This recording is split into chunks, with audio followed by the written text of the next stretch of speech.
있는 거죠. 네. 왜냐면 제가 그 다른 인터뷰 살짝 들어보니까 그 말씀을 하셨어요. 우리나라의 그 문화체육 행사 이런 큰 대회 이런 걸 하는 데 있어서 거기에 참여했던 그 관중들 아니면 관객들이 그 주최 측의 농간 아니면 주최 측의 실수를 고스란히 예전에는 받았으면 그냥 안 나와나 보나 우하고 그냥 에이씨 하고 이제 끝났던 건데 이제는 그럴 경우에 거기에 대한 정당한 처벌 아니면 거기에 대한 우리 권리 찾기가 된 거잖아요. 그게 어떤 의미였던 거죠, 이게?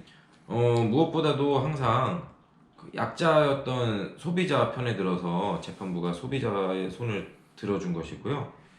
그리고 종전에는 우리 스포츠나 그리고 공연 이런 문화계에 있어서 특정 선수나 특정 배우가 출전 내지 출연한다고 홍보가 되었으나 막상 그 공연에 가보니 특정 선수나 특정 배우가 출연하지 않은 경우도 있었습니다. 그런데 그런 경우에 있어서 티켓 환불은 고사하고 정신적 위자료까지 인정된 사례는 거의 최초라고 보여집니다. 그렇기 때문에 그런 부분에서 매우 의미가 큰 판결이라고 생각이 됩니다. 자, 그러면 앞으로도 이러한 그 공연이나 이런 데서 아니 공연이나 경기라든지 이런 데서 문제가 생겼을 때 이게 만약에 이제 대법원까지 가서 최종 승소를 하면은 굉장히 큰 변화겠네요. 이러한 그 어떤 스포츠나 어떤 문화 쪽에서는 굉장히 큰 혁명 같은 맞습니다. 변화겠네요. 예. 자, 그다음 이제 여쭤볼게. 그 더 페스타 측은 그러면은 이제 앞으로 그 어떤 전략을 혹시라도 뭐 예상하고 있는 더 페스타의 전략이라든지 이거를 자기들이 이제 뒤집을 수 있는 전략이라든지 이런 게 예상되는 게 혹시라도 좀 있으신가요? 어떻게 나올 건지? 더페스타의 전략은 네. 이미 더페스타가 1심에서 네. 다 보여줬죠? 다 보여줬습니다. 그러니까 졌지. 네, 그래서 그에 대한 대응은 다 준비되어 있습니다. 그렇구나. 그 제가 이 사건 일어나고 나서 승소했다라는 언론 기사가 나오고 나서 그 일반 시민들의 반응을 좀 보려고 댓글 같은 경우를 좀 봤어요. 네. 댓글 봤는데 그러니까 이런 얘기가 나왔어요. 그 변호사 수임료라든지 뭐 아니면은 소송 비용이라든지 이런 게 다 지불이 돼야 되는데 이런 케이스 같은 경우 그 변호사 수임료도 줘야 되고 그리고 뭐 성공 보수도 줘야 되고 뭐 소송 비용도 줘야 되고 이런저런 비용을 되게 많이 지불을 해야 된다. 그렇기 때문에 37만 원 받았다고는 하는데 그 사람은 오히려 더 많이 자기가 낼 수도 있다. 이런 식의 얘기를 하는 거예요. 그렇다고 하면은 그런 소송을 할 수 없잖아요. 자기가 돈 내는데. 물론 열받으니까 내가 이거 이겨버려야지. 이런 뭐 일종의 곤조? 이렇게 해서 이제 덤빌 수는 있는데 그렇게 할 수 있는 사람이 흔하진 않죠. 자, 네. 여기에서 얘기하는 아까 얘기했던 대로 이거 37만 원 받은 사람은 오히려 자기가 돈을 더 지불하고 오히려 손해볼 수도 있다. 이런 얘기가 맞나요? 우선 변호사 착수금은 전혀 없고요. 수입료? 나중에 예. 정말 최종적으로 손해지는 금액이 있다고 하면 그 금액의 10%만 저에게 성공 보수를 주시면 됩니다. 그리고 소송 비용 부분에 대해서는 오늘 판결 선고가 있었던 우리 1차 소송은 소송 비용을 피고가 전액 부담을 하는 것으로 판결이 났습니다. 그래서 원고가 부담할 소송 비용은 전혀 없고요.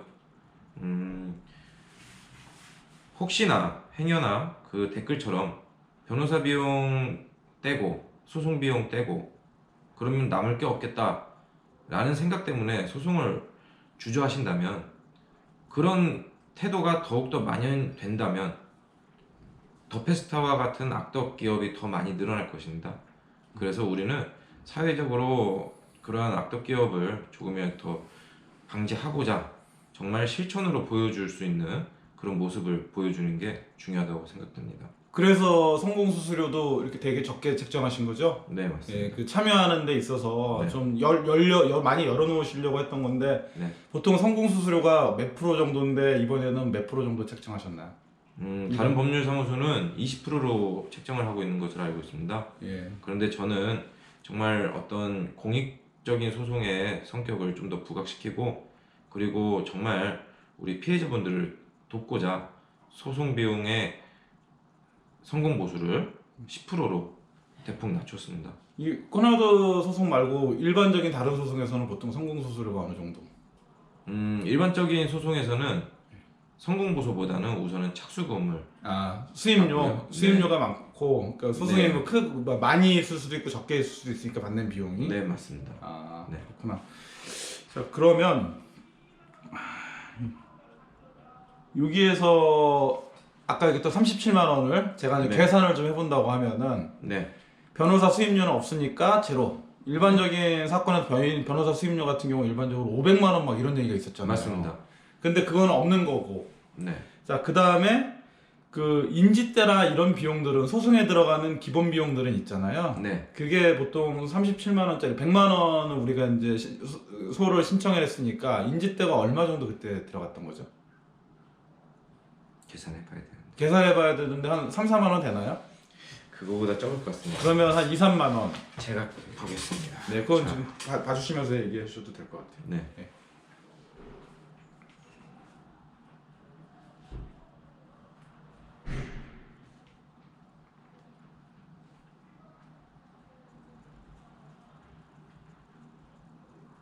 워낙 소송을 많이 하시다 보니까 다 외우고 있을 수는 없잖아요. 인지대에 대한 비율. 네 맞습니다. 예. 네. 머리가 되게 좋으시면 되는데 IQ 한 182 정도. 그렇게 좋지가 않아서.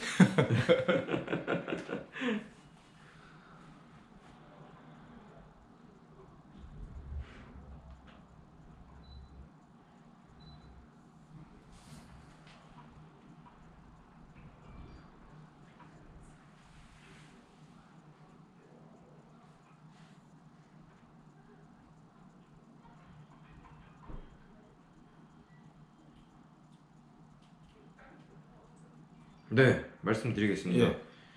지금 107만 1,000원씩 하셨는데요. 예. 한 분당 두 분이 각각 107만 1,000원씩. 예. 예. 한 분당 4,800원 들었습니다. 인지대가 4,800원. 예. 송달료도 있지 않아요? 다 합쳐서입니다. 다 합쳐서 4,800원. 네. 이게 이제 집단 소송의 장점 같은 거죠. 이제 유사한 소송을 할 때 네.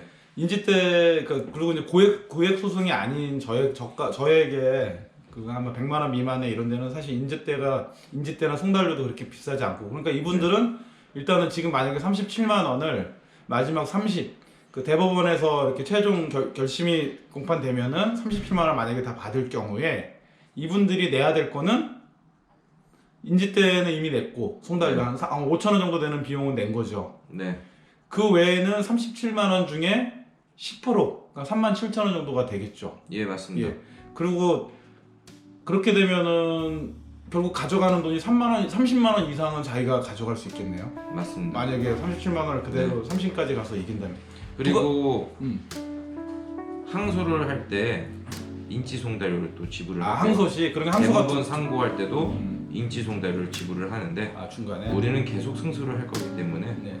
항소심과 대법원 상고심에 대한 인지송달료는 더 패스트가 낼 거예요. 나중에 피고가 예, 맞습니다. 피고 더 패스트가 예. 그러면은 우리는 실제로 더 이상 낼 건 없습니다. 거의 한 33만 원 정도 33만 원, 32만 네, 원 정도 가져가네요. 네. 확실히 남는 장사네요.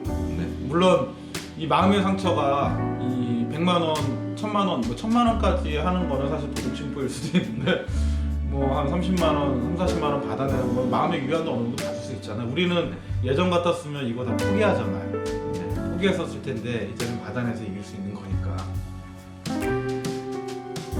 그러면 사실 배보다 배꼽이 더 크다라는 속담 이게 이제 적용이 안 되는 거죠. 네. 이거는 배가 더 큽니다. 네, 배가 더 큰 거죠. 네.